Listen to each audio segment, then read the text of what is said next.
Hello and welcome back to another episode, and hopefully you bear with me today. I do have the gimbal on bin cam, so that's actually on our garbage. It's actually recycle day tomorrow, or bin day for us in Canberra. So I do have the gimbal sitting on the bin, so it's a little bit different to me holding it, because in the previous videos I was holding it like this, and before we also had spider cam up the top on the garage. So let me know if you prefer this one better. I'm going to try and limit my movement so you don't feel like you're fighting the disgruntled octopus, 40,000 leagues under the sea. So you will see some moving as I move around the garage and talk a little bit about it. But persevere with me and we'll get into a pick and pack video today. So I'm not very smart, and a lot of people in the comments tell me that on a regular basis. My son and actually all my kids, and my wife actually has an iPad each, and I've never really thought of that before. So what I've done previously when I did pick and pack orders, the reason why I didn't want to do them too much is because I had to have my phone and scrolling through and trying to read at the same time. There's nothing wrong with my eyesight. However, I prefer something the iPad size so I can actually tell you a little bit about as we go through. So for those playing at home, you may have been aware, or you may have heard me speak in a previous video, that I have hired Riley, my eldest son. Well, I've only got one son, so I suppose it works, both eldest and youngest. So he's actually working for me, picking orders. So when I get home from work, he's, eventually the orders will be placed on the dining table. I just scoop them up, put them in their boxes, package them, and off they go. So he's doing really well at the moment. He's shadowing me. Not very enthusiastic. We did have some people in the comment section, probably my last video, saying, hey, look, let him suffer. Put him through the fast food rigmarole and see how he likes it, because as much as I am probably a bit of a stickler for smacking him around with a stick to get this stuff done, it's infinitely easier and infinitely better than working at a fast food restaurant. And let's face it, I'll probably paid better, because he does 6 days a week of packaging, or maybe 5 days a day of picking, and I'll give him $100. So theoretically, it could be one order, it could be 100 orders. It just averages itself out across the week. So he did pass his test for today. I did ask him to pick some Skylanders. We have them here. So he's done really well. So this is Spyro's Adventure. I don't know if the gimbal's going to zoom in, but we'll pretend it doesn't. So this one here is Spyro's Adventure. It's the green base. I have said numerous times before, this particular, I'm putting the iPad down for a second, this particular theme, maybe 99% of the characters and objects in this one, this is like a kind of a level pack, are worth virtually nothing, right? I did sell like a little 20-cent coin, and for those that have watched the video for a very long time, this is the second one I've come across. Someone locally, and I will talk a little bit about that later, my local pickup experience with that guy, bought it. It's about the size of a 20-cent coin, or if you're in America, a little bit bigger than probably a quarter, maybe a little bit bigger than a quarter. I know that they're not very similar in size, but closer to the 20-cent coin for those in Australia, and it sold for $150. So he bought that, and he bought a couple of other things as well. So like I said, that's probably the highest value normal thing in Skylanders, Spyro's Adventure. I have shown you in previous videos the Chase, which I don't have on me at the moment, which I've listed for $1,000. Probably loose, around about, in America, it's about a $700 loose, which is, make me count, maybe $400 or $500 American, and around that mark. I'm just giving estimations, right? So, so case in point as to what I've told numerous times, and gimbal, stay still, please. I'm trying to talk. Is that majority of Skylanders are worth virtually nothing, right? Yes, I do talk about them, and yes, how they bring me lots of money. However, it's quite proportionate to what you pay for Skylanders, right? So what I'm going to show you now is actually 8 Skylanders from the Spyro's Adventure. And I have seen people list these, not particular 8 characters, but very similar vein to these 8 characters on eBay for $70, $80, $90, $100. So we have the Dark Light Crypt, we've got the Empire of Ice, Dragon Peak, and this is not going to mean anything to anyone, but long story short, we've got about 4 or 5 characters and 3 level packs. These sold for $30 plus $9 postage. So that kind of gives you an idea of what's going on. So that's 8 pieces for $30. A lot of those characters in there go for $1.99. It's just because of those level pieces. I think I've got those about $5 each. That's actually brought the thing up from there. And Riley's his iPad's locked itself. Maybe I should be more prepared next time. So, yeah, like I said, it sold for $30.92 plus that $9 postage, and that's locally to Australia. First time buyer, and like I said, I do have quite a high return rate for Skylanders. I do sell them quite frequently. If you do use an iPad or you use your use your phone, and probably your computer as well. I can't really confirm on your computer, but if you got the black background like that, you'll come up with little green text under the buyer's name. It says repeat buyer, which I don't think I've got any today to show you. Oh, we do actually. So I do have, I'll try and show you without showing you too much. Up the top, that little green bit there, that's actually stipulates it's a repeat buyer. So that's all going to Australia as well. Crossroads home. He's going to love my bin cam. So long story short, so basically what we have sold today, we sold some Skylanders, and through the course of the day, sold a couple more Skylanders. So I have sold a Skylander trap, which I'll get you out and show you. This is actually more of a rare trap. What I normally do for traps for those playing at home, I put them in a big Ziploc bag, and I've grabbed the wrong bag. So this one's covered with the basic elements. So you've got your green traps, your red traps, and your blue traps. They are pretty common, so they're basically the common element. What you want to be looking out for Skylanders trap team, which I've said numerous times, probably look out for the dark traps. They're black, or the white ones, which are white. You've got ones that are called tech traps, and they're kind of like a yellowish white, but yeah, definitely like a kind of a crystal white you want to be looking for.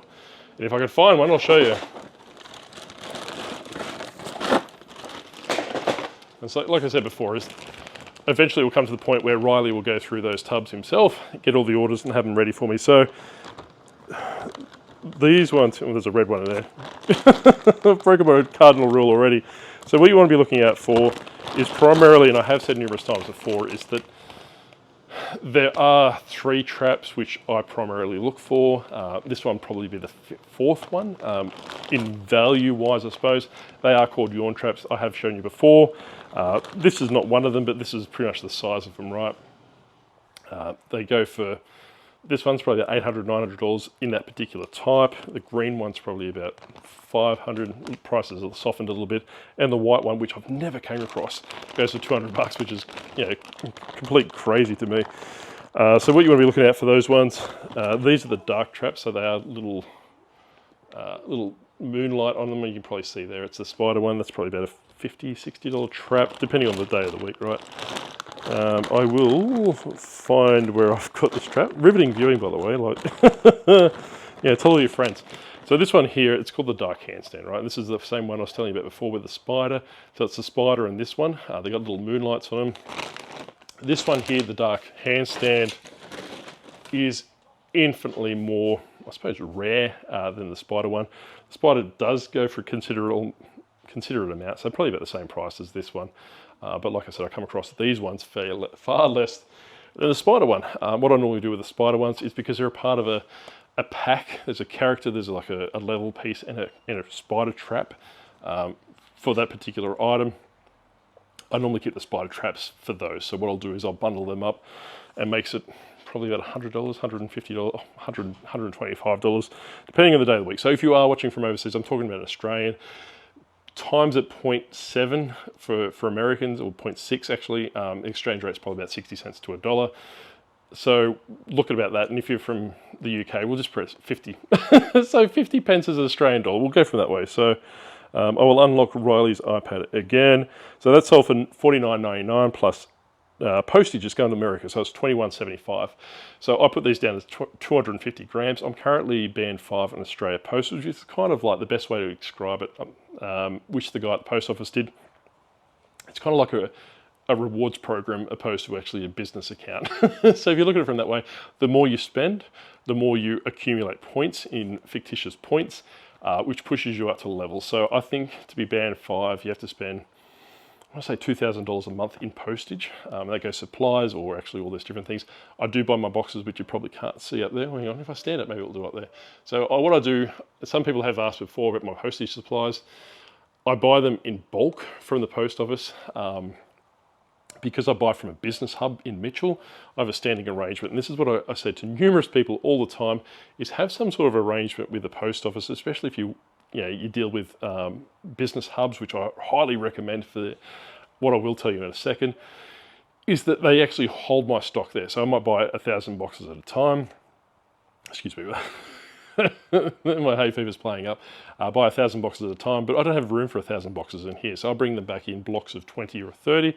They just have like a little tick sheet and then go from that way. So, last time I went out the back, because I do have privileged access, to go out the back and have a look at, especially if I need a box that they don't stock. They can give me some of those boxes that have been written off in the sense that they are Australia Post packaging, however they're no longer in the system, so I get them for free. So if you do get a box from me and it comes in like a Chinese New Year or like with Australian floral art on it, or maybe an author like May Gibbs, I think I have sent some over America lately, is because I'm getting them for free. They're fantastic. They're normally about $5 or $6 a piece. However, like they've done past their shelf life for that promotion, so I get them for free. So next thing, so like I said, that's my little tangent. So $21 to America. Going to what I was trying to say before I went on my little hiatus down the street, was that I will probably pay about that $12 Australian, and it will go from there. So it would be, so the buyers pay $21. With Australia Post, it's probably about that $15. Then I pocket the difference. So I don't refund the excess postage because that goes towards buying more supplies, buying all those different things. Traps and Skylanders in general, like so that little flat trap that I just showed you there, that could go in a padded mailer, right? So there's no reason why it couldn't. However, I put all the Skylanders in boxes to protect them. So this one's going over to America. These ones, they do go in their own little Australia Post bag. In the sense I don't have any here at the moment. Maybe I do. Oh, I do. Yeah, look at me. Oh, no, I don't. I'm not very good. But for those in Australia, you may know what I'm talking about. But what it is that if you go send something international, they'll give you like not this, but they'll give you like a little clear bag, which has got a pull tab off it. You put your custom declaration in there. You rip the back of it off and you put it on the parcel like that. And if I thought I had some in here, but obviously I don't, so I can't really show you. But what I normally do is actually send Skylanders in that. So what I do is I put the Skylander in there, rip it off, fold it over, don't obviously take the sticker off, and put those in the pack. What I used to do is I used to use these and use the little sandwich bags in the sense that that would be protected, and these would run me up a fair decent, because these, I think, are a pack of 10 for about $8 or $9. I don't do the shopping, so I'm just going to imagine. So if you do know, let me know in the comment section below. However, I was burning through these because people would put orders of 20, 30 Skylanders, the lower price characters that can't be damaged in the sense of, like this guy, he's not going to break anything off. I would put them in the bag, lay them flat, put them in the box, and obviously layer it from there. And with the more rare characters, the characters are prone to break. For example, Flame Slinger. He's got his little arrow there and all these different things. So he's quite fragile, even though he's not. So I would put him in his own little bag and go from there. So like I was saying, is that sometimes that order's 8. Sometimes I've got about 20, 30 Skylanders in a go, right? So realistically, that takes a considerable amount of bags and all these different things. So I do burn through them. However, ones from Australia Post, as I mentioned, they're free. So if you go up to the counter, and like I said before, build rapport, I would highly advise going to a business hub. Don't go to a local ma and pa or a franchisee. They will give them to you for free. I go to them and say, hey, look, Jason, for example, or Josh, or whoever's working, do you mind if I grab a box? They know what I'm doing with them, but I do not suggest that you tell them that you're using it for Skylanders or for books. I use them for books as well. And so, like I was saying, it's just build rapport before you start screaming and telling everyone what you want. So with those little padded mailers, we do have another Carter Brown book here. So that is the perfect size, your little novel, slides straight in, makes it instantly waterproof, right? So if you are using those paper envelopes that I hate, and I have told you numerous times before not to use them, those little Australia Post satchels will make it waterproof. You put your stuff in there, like DVDs will fit in there and all these different things. But choose your own adventure. Like you said before, you're running your own business. I don't particularly care. Oh no, I locked the iPad again. So the next cab on the rank is, Yeah, riveting viewing, isn't it? We actually sold a Dungeons and Dragons book, and this actually came from that gentleman that I got a bit of flack for in the comments, the Dungeon Master that was referring to himself as a Dungeon Master. And like I've said numerous times before, it is my sense of humour. Like, I do not talk to these people like that. I do not make fun of them. I do not be, for lack of a better term, a smart ass to these people. I treat them with politely. I treat them with courtesy. I may laugh about them, but I never mention their name, and I never mention them by any identifying characteristics. So yeah, like I said, that I would be like, lack of a better term, I would be beaten by my mum. if I got out of the car and she was in the car with me, which she has numerous times, when she comes down to Canberra for a visit with my dad, Mum and I normally go sourcing, in the sense I'll pick up something off Facebook Marketplace, or she'll come to op shops. If she's seen me disrespect someone like people think I do naturally, she would beat me to a pulp. I would be here like probably 3 times the size I am now, and a lot more redder than I am now. So like I said, we sold a Dungeons and Dragons book, nothing spectacular. So $39.99 plus postage. Everything pretty much, with the exception of maybe 2 or 3 things in my store, are plus postage. I use a stock standard Skylanders business policy, and if you want me to talk about business policies, you want me to do some run through videos, you can check out Grumpy Granny's channel, she does them, or alternatively, if you want me to do them myself and have them on here, let me know and I'm happy to do that as well. Unfortunately, they're probably more geared towards the Australian market, because we really have a very different system to the Americans. So like I said, I'm more than happy to do them and go from that way. You just need to let me know. So like I said, $39.99 plus that $10 postage, and because it's $10 postage, it's going to Australia, so it's only domestic. It will go in, here's one I prepared earlier, a small padded mailer, and I think I spoke about this previously. I didn't. The Octopus had a dig at Grumpy Granny on her live on Friday night. So all I do with these is I just basically get a padded mailer from Australia Post. This is a small one. Depending where it goes, it will either cost me around about that $6.57 all the way up to $10.40. Yes, I will lose money if it goes to $10.40. However, being in Canberra, pretty much anywhere in Sydney, it makes it $6.57. So I do get offset a lot. So it kind of works itself out in the wash, and makes it more competitive, because that $9.99 postage policy is a lot better than doing $10.40. It's just psychological. So like I said, is that Grumpy Granny normally cardboards it and puts it like a little love you note and all these different things. That's not a repeat buyer. I don't know who it is. They probably just want their book. They don't want any paraphernalia. They don't want any propaganda saying how fantastic Grumpy Granny is, or whoever booksellers are. It will get a strip of masking tape, like so that the tape go across the back just to give that reinforcement. And I'll just stick on a shipping label. So I use the Dymo 4XL. Do not buy a Dymo 5XL if you're in Australia. You will do yourself in. Pay that little bit extra, buy a 4XL or buy a generic printer that does take generic labels. I don't know about generic printers. I'm not sponsored by generic printers. I don't know anything about generic printers, so I don't use them. I can't tell you which ones to go for. However, I've been using Dymo labels since about 2017. That's how old my machine is, and it's never missed a beat. So it kind of gives you an indication. I've got 2, and I have seen them on Facebook Marketplace for about $100. So keep an eye out. Maybe set up a reminder on Facebook Marketplace. Make sure it's the 4XL. When you get there, make sure it says 4XL on the front. There are different ones for different sizes. If you're primarily an envelope seller, you can get one for that. But I'm not here selling Dymo, so yeah, like I said, choose your own adventure. So a label goes on top of that, and it just goes straight into the bag, which I bring with me. It's like an Australia Post bag. That gets dropped off to the post office. The reason why I really need to unlock Riley's iPad again, I'm so sorry. The reason why I don't have copious amounts of parcels is that I have a parcel locker about 200 meters around the corner, around the Cray shops, excuse me, that I primarily use. So, and I have said numerous times before, and this is my conspiracy theory, so take it with a grain of salt. Let me know if you do the same. If I do all the parcels today, so this is currently what has come through when I was at work, so I think it was about $400 worth of stuff today. So when I went to work, I had all the parcels cleaned off. I go to the parcel locker in the morning, drop them off. You can drop off international parcels at the parcel locker as well. If they are expensive in the sense that, a $700, $800 Skylander or a lava lamp, I would strongly suggest that you take it to a post office. Don't drop it off at the parcel locker. Not to say that nothing will happen, but just get that, that printed receipt for your own peace of mind.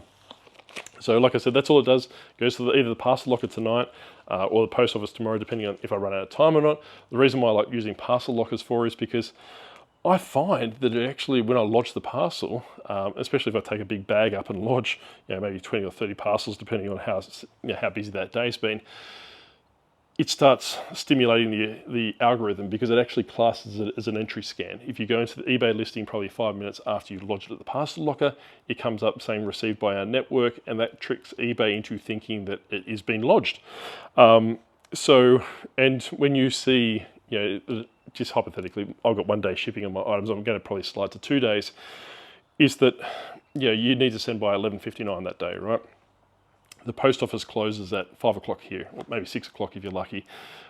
However, those parcel lockers are open pretty much 24 hours a day. I can go up there at 11:55 any day of the week, put my parcels in, and I'm done. eBay is considerably happy. They go from that way. So they get picked up about 7 o'clock the following morning and go from there. So like I said, what it does, I believe, and this is a conspiracy theory, it tricks the algorithm into giving you more sales. Generally, like I said, I normally take my car up there at about 8 or 9 o'clock at night, drop my parcels off on the way home, which is like a couple of minutes drive, if that.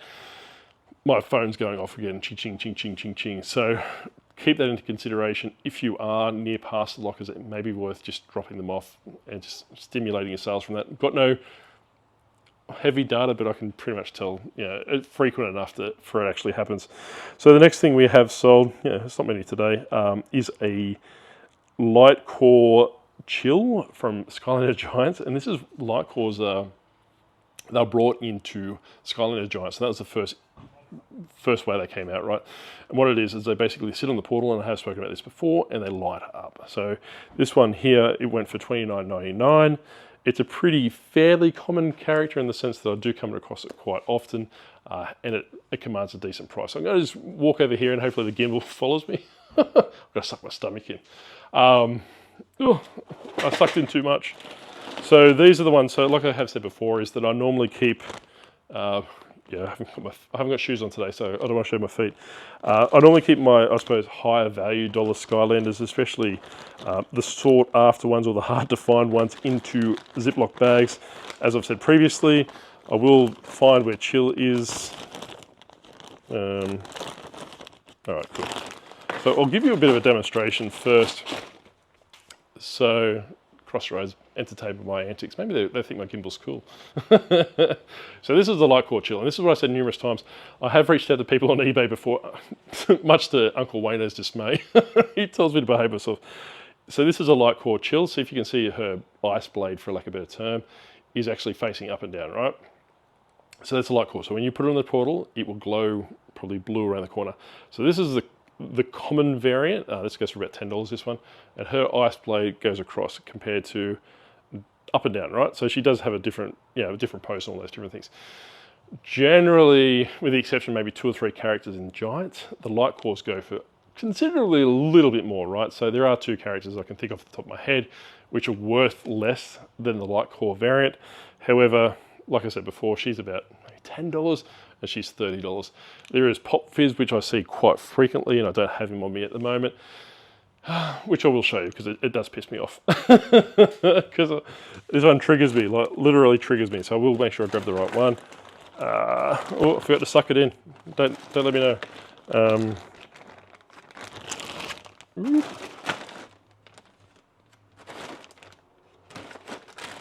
Maybe they don't have any in stock.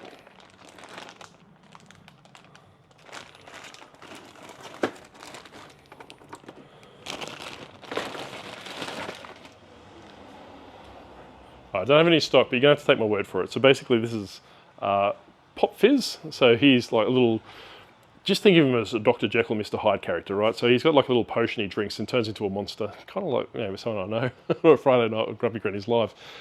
So he drinks his little potion and go from that way. So if he's holding it in his right hand, looking up with his mouth open, as you can see there, that's the common variant. This one goes for about $1.99, worth absolutely nothing. And then I had said previous times, why are you selling $1.99 Skylanders? What happens is when people buy, for example, Chill for $30, I offer a multi-quantity discount in the sense that if you buy 3 characters, you get 10% off your order. So they might buy 3 Chills or 2 Chills, for example, for $30 each. They throw this $1.99 character in, so they get $6 off their order straight away. So that's why I use the low common mud characters. So don't worry, I don't focus on them.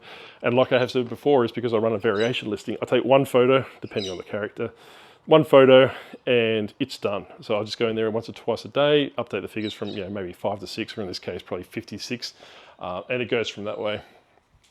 So like I said, don't don't mortgage your house on Skylanders, for the simple fact is and I have shown you numerous times. Let's go for a walk. Let's go for a walk. So that tub there, that tub there, that tub there is junk. That tub there, that tub there, that tub there is junk. Most of that's junk, and you can work your way out there. So if you see multiple, for example, the 4 giants, you probably can't see it. So there's 1, 2, 3. Let's go with counting. We feel like I'm in play school. So the 4th one there. So the last tub in that particular color is where I keep the high value characters. And these 3 here are overflowing. So it kind of gives you an idea of how much that ratio works out to be. So like I said, that one in the middle, which is full of the giants, it's literally almost to the point where I need to get some more shelving space to clear it up to empty it from that way. So that's chill, so $30 going to Australia plus that $9 postage, and it goes from that way. Almost need Riley here on hand just to unlock his phone every time, his iPad all the time.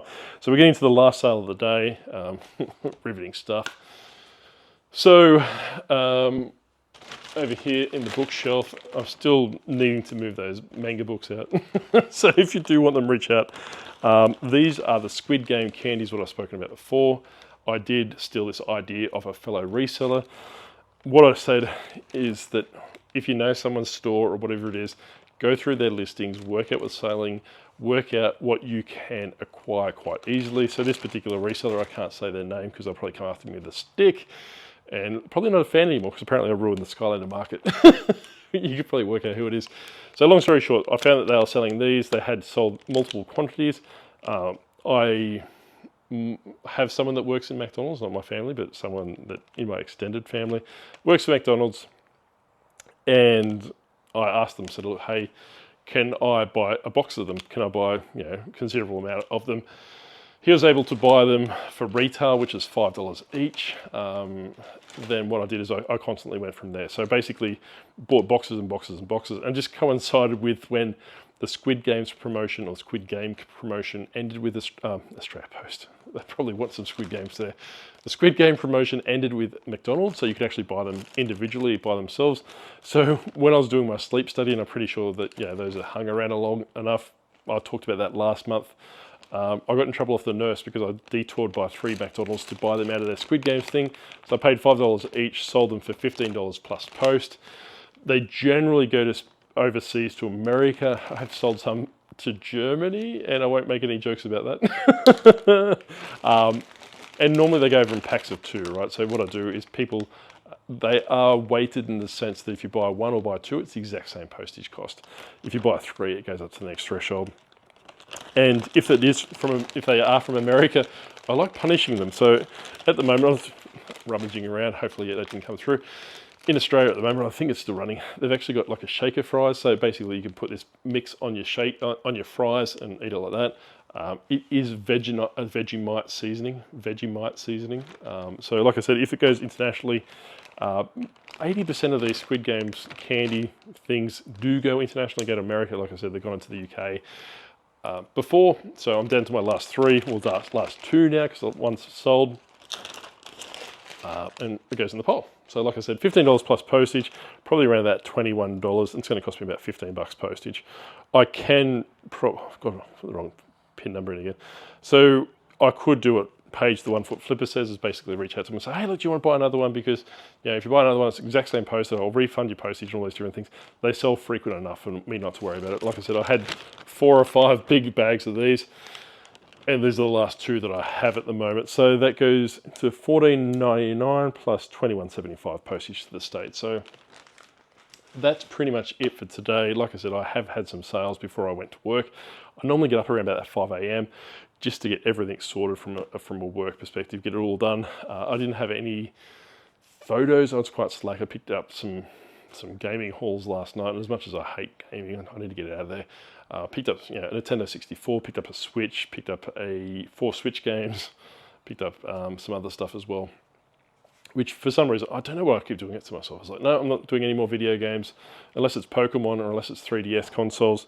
I'm not remotely interested. I'm just going to go from there. And lo and behold, I'm out buying Switches, which is probably good because, my daughter needs a new Switch because she's got a little Switch Lite at the moment. And Nintendo 64s, Mega Drives and all those different things I don't particularly want because I've got to test them and then obviously see if they work. I didn't bring it in. I thought I did. Tomorrow's video, or next video, so what I'm going to do is actually going to start showcasing my Sega Master System games. I have spoken about this before. I am using some of my eBay funds to rebuild my Sega Master System collection that I had when I was a kid. So, people driving past. Everyone looks past at me like I've got something wrong with me. Maybe standing in the garage with a gimbal on a yellow bin is probably not the best way, right? So I am building my Sega Master collection from when I was a kid. I'm starting off with the core games in the sense, I think I had about 20 or 30 games when I was a kid. Then once I do that, I'm going to move on to the games that I rented from the video shop. Then I'll probably build a collection of the games that I want to play, right? I'm not going to buy an endless collection, all those different things. So that's what I'm doing, and I'm going to start showcasing the games that I've got, and what I'm going to do is I'm actually going to have some footage at the end of the video just of the game playing and all those different things. So for those in America primarily, you're probably not going to know what a Sega Master System is. It was Sega's version of the Nintendo Entertainment System. So the NES, in America, the NES was quite big, obviously dwarfed. You did have the Sega Master System over there, but it was quite dwarfed by the NES. In Australia, it was the opposite. We had probably 10 Sega Master System units to every one NES. Like my friend group, everyone had a Sega Master System. I didn't know anyone that had a NES. That did change when the Super Nintendo came out. Obviously, literally obliterated Sega from that way. Always wanted a Super Nintendo. I wanted to play Donkey Kong Country. Now that I have a Super Nintendo, I don't play it, much to my parents' chagrin. But yeah, like I said, let me know if you do like these kind of videos. I will try and tell the gimbal to slow down a little bit so you don't get seasick. And it gives me some autonomy that I don't have to follow you around with a stick and go from that way. And you might notice that I'm a bit different to other resellers. I don't have like, parcels and parcels and parcels on a table saying, look how much I sold today or look how much I sold on the weekend. It's primarily because I sell higher value dollar items. That particular Skylander I showed you earlier, $50 for that, plus postage. Or $30 for that. I don't need to sell 6, 7, 8 and 10 books to make up the same profit margin. These characters, I said before, works out to be about 24, 5, 26 cents a piece. So I burn through boxes like nothing else. But on occasion when I do sell books, they go in those like padded mailers I showed you a little bit earlier. What are we up to? Oh geez, I've been talking for 32 minutes. But like I was saying, everyone's model's different. Like I personally have only got this garage to move out of, and plus a garage up in Newcastle, like a storage shed. I am driving up there on the weekend and taking these board games with me. So these ones here on the table, as you can see there, they've all been listed. The books haven't. I haven't had a chance to yet. So all the board games primarily behind me will be cleared out and moved up to the storage shed. I am picking up a fairly decent, massive Skylander lot on the way through. That's why I'm making the trip up there. So these board games, Dark Souls, they probably will, the octopus is waving, look, there you go. Will probably sell in the next month or so. They do go fairly often. So like I said before, keep an eye out for Kickstarter board games, keep an eye out for IP board games that are quite well known. For this Dark Souls, it's a video game that people made into a board game. You've got other stuff which is obscure like Ragnarok, and you got Zombicide, and you got all these different things that come into play, right? Board games are fantastic. I've found some boxes now that fit it, and 9 times out of 10, plop it in, put some packaging either side, and off it goes. So you do need to get to a point in your business where you are sourcing those high ASP items and high profit margin items. Like I said, those Zombicides, this one here in particular, I'm falling over. Oh no, I can't trust myself. I promise I'm not drunk. This Zombicide here cost me $75. I normally pay $50. I got it listed for $550 at the moment, so $550 Australian. And I have sold 2 copies of those previously as well, about that $500 mark, and they cost me $50 before. If you're buying books or you're buying DVDs, you're buying all these in video games as well, right? And Skylanders, like we can't forget about Skylanders. If you're buying massive quantities, It's good from a quantity perspective, and if you are a reseller that focus primarily on quantity, like I do with Skylanders, there's not really much profit margin. Where if with board games, you can cherry pick, especially if you build contacts like I have. I have people reach out to me, like I said, with Dungeons and Dragon books and all these different things that sell me off their sealed collection. They know that I only deal with sealed board games. I have tried to sell board games that are open, but then the onus is on me counting them, the onus is on people not wanting to play them, because me personally, I prefer to open up the board game and play it myself if I was to do it. I'm a bit strange like that, and a lot of people are like that mentality as well. They don't want to risk, you know, a piece being missing, because you know, imagine setting up a board game for 35, 40, 50 an hour. Just setting up, like a lot of these things take hours to set up. Then getting there and like, oh crap, it's missing a piece. But if it's factory sealed, you've always got that peace of mind to do that. And I would say, unless it's really hard to find board game, so for example, Dark Souls, I sell brand new and factory sealed boxes for about $325, $330. Open, they're about $200. I'll give you that bit of indication what's going from there. But that's it for another week, another day, whatever we are. So the next video will be out when the next video is out. I don't really have any schedule per se, but it will be out when it's come out. Let me know what you think of bin cam, which is probably, I was trying to work out, I was going to drag this table across and put the gimbal on there, going from that way. So let me know if you prefer bin cam or Josh cam or spider cam. So many cams. Still looking for a name for our beloved line manager. Thank you all those that have reached out in regard to my little project that I'm running with at the moment. It's actually with a graphic designer at the moment. I will reach out to you independently, and I will put something in Grumpy Granny's Discord. So I'm probably looking at about 10 people just to get on board and give me some feedback on a product that I'm currently doing. It's not a toy, don't worry. So I will let John run with those toys, but I do need some feedback. So obviously, if you're kind of one of the people that want it for free and you're not going to give me feedback, I probably won't go with you. I just need some of that honest feedback. Tell me what's wrong with it, what you like about it, what you don't like about it, and we can make the product better from there. And like I said, that it will come out at a later time. It's going to be a very rough draft version that those people get. And that's it for another day. Let me know what kind of videos you like. If you like these videos, you like what picked videos, in the sense that I'm not very exciting. Like I said, that I normally do my orders at night, which makes it a little bit more complicated. Riley's picking my orders as well with the Skylanders. So if it's obscure, like the Dungeons and Dragon books, if it's a high value dollar Skylander, I will film it. If it's something a little bit different, in the sense of that bloody Macintosh that I had to send off a couple of weeks ago, I will show you how I pack those and how I do them. Not do them, but you know, you can take away what I mean. And go from there. So like I was saying, is that what I'll do now is I'll basically go inside, grab some boxes, put this in, put the labels off, and potentially drop it off to the parcel locker later tonight. But anyway, we'll catch you next time. Bye.